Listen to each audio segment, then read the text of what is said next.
దాదాపు నెలన్నర తర్వాత వరద నుంచి బయటపడింది మెదక్ ఏడుపాయల వనదుర్గాలయం. వరద తాకిడికి గుడి మొత్తం దారుణంగా దెబ్బతింది.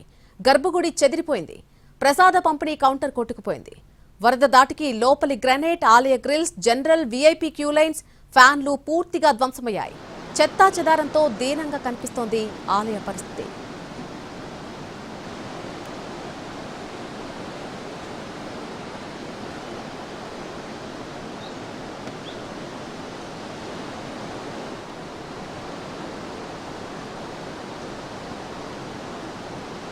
ఇదే అంశానికి సంబంధించి మా ప్రతినిధి శ్రీనివాస్ మరింత సమాచారం అందిస్తారు.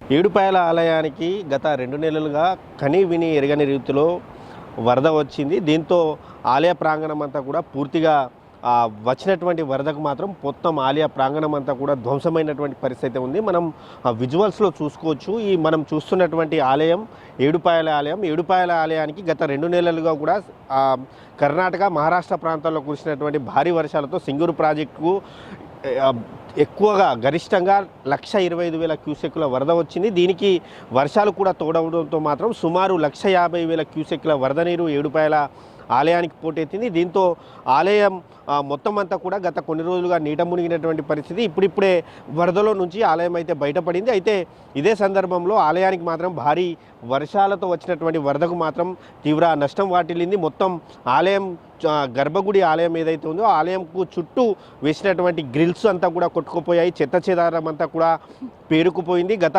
2-3 రోజులుగా కూడా ఆలయం పరిసరాల్లో వరద తగ్గినప్పటికీ ఆలయం శుభ్రం చేస్తూనే ఉన్నారు. కానీ భారీ స్థాయిలో చెత్త చెదారం అంతా నిండుకుండడంతో మాత్రం అధికారులు కావచ్చు, సిబ్బంది అంతా కూడా ఆ ఆలయాన్ని శుభ్రం చేసే పనిలో అయితే ఉన్నారు. మనం విజువల్స్లో చూసుకోవచ్చు. వచ్చినటువంటి భారీ స్థాయి వరదకు సుమారు ₹1 కోటి ప్రాథమికంగా నష్టం జరిగినట్టయితే అధికారులు అంచనా వేస్తున్నారు. ఆలయ పరిసరాల్లో మనం ఈ ఆలయం అంతా కూడా ఎప్పుడు రద్దీగా ఉంటుంది. ఏడుపాయల వనదుర్గ మాత ఆలయం అంటే చాలా పవర్ఫుల్ అని చెప్పి భక్తులకు నమ్మకం కూడా ఉంది. దీంతో సుమారు రోజు వేల సంఖ్యలో భక్తులు దర్శిస్తూ ఉంటారు. అయితే భక్తుల సౌకర్యార్థం కావచ్చు, వచ్చినటువంటి భక్తుల సౌకర్యార్థం మాత్రం ఇక్కడ గ్రిల్స్ అన్నీ కూడా ఏర్పాటు చేస్తారు. కానీ ఇటీవల వచ్చినటువంటి వరదలతో ఆ గ్రిల్స్ అంతా కూడా పూర్తిగా కొట్టుకుపోయింది. ఆలయంలో సంబంధించినటువంటి ధ్వజస్తంభం, ఆలయం ఎదుట ఉన్నటువంటి ధ్వజస్తంభం కూడా పూర్తిగా ధ్వంసమైంది. ఇత్తడి కంచె ఏదైతే ఉందో అదంతా కూడా పూర్తిగా ధ్వంసమైనటువంటి ఆ విజువల్స్ కూడా మనం చూసుకోవచ్చు. అదేవిధంగా ఆలయం పైన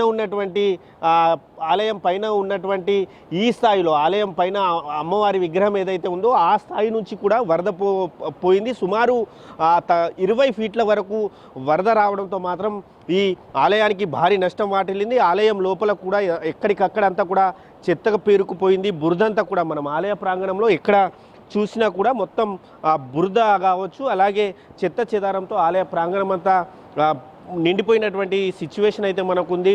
ఇక్కడ గ్రిల్స్ ఏవైతే ఉన్నాయో ఆ గ్రిల్స్ అన్నీ కూడా పూర్తిగా ధ్వంసమయ్యాయి. ఫ్యాన్లన్నీ కూడా మనం విజువల్స్లో చూసుకోవచ్చు. ఫ్యాన్లన్నీ కూడా ఫ్యాన్కి సంబంధించినటువంటి రెక్కలు ఏవైతే ఉన్నాయో ఆ రెక్కలన్నీ కూడా పూర్తిగా ధ్వంసమైనటువంటి సిచ్యువేషన్ ఉంది. గ్రిల్స్ కూడా మొత్తం ధ్వంసమయ్యాయి. అదేవిధంగా అధికారులు ఏం చేయాలన్న దానిపై మాత్రం సమాలోచనలు చేస్తున్నారు. అదేవిధంగా వచ్చేటువంటి భక్తుల సౌకర్యార్థం, అమ్మవారి దర్శనానికి వచ్చేటువంటి భక్తుల సౌకర్యార్థం మాత్రం రాజగోపురంలో ఉత్సవ విగ్రహం ఏర్పాటు చేసి అక్కడ మాత్రం అమ్మవారికి నిత్యం పూజలు చేస్తూ ఉన్నారు. ఇక్కడ ఉన్నటువంటి ఆలయం చుట్టూ ఉన్నటువంటి రేకుల షెడ్ అంతా కూడా కొట్టుకుపోయింది భారీ వరదకు. చూసుకుంటే మాత్రం ఏడుపాయల ఆలయానికి మాత్రం సింగూరు ప్రాజెక్టు నుంచి వచ్చినటువంటి వరదతో వర్షం తోడడంతో మాత్రం భారీ నష్టం వాటిల్లింది. దీంతో గత 15 ఏళ్లలో ఈ స్థాయి వరద రాలేదని చెప్పి మాత్రం అధికారులు చెప్తున్నారు. ప్రత్యామ్నాయంగా ఎటువంటి ఏర్పాట్లు చేస్తారన్న దాన్ని మాత్రం ఇంకా వారు సమాలోచనలు చేస్తున్నటువంటి సిచ్యువేషన్ అయితే ఇక్కడ ఉంది. కెమెరామ్యాన్ రమేష్తో శ్రీనివాస్, ఎన్టీవీ, ఉమ్మడి మెదక్ జిల్లా.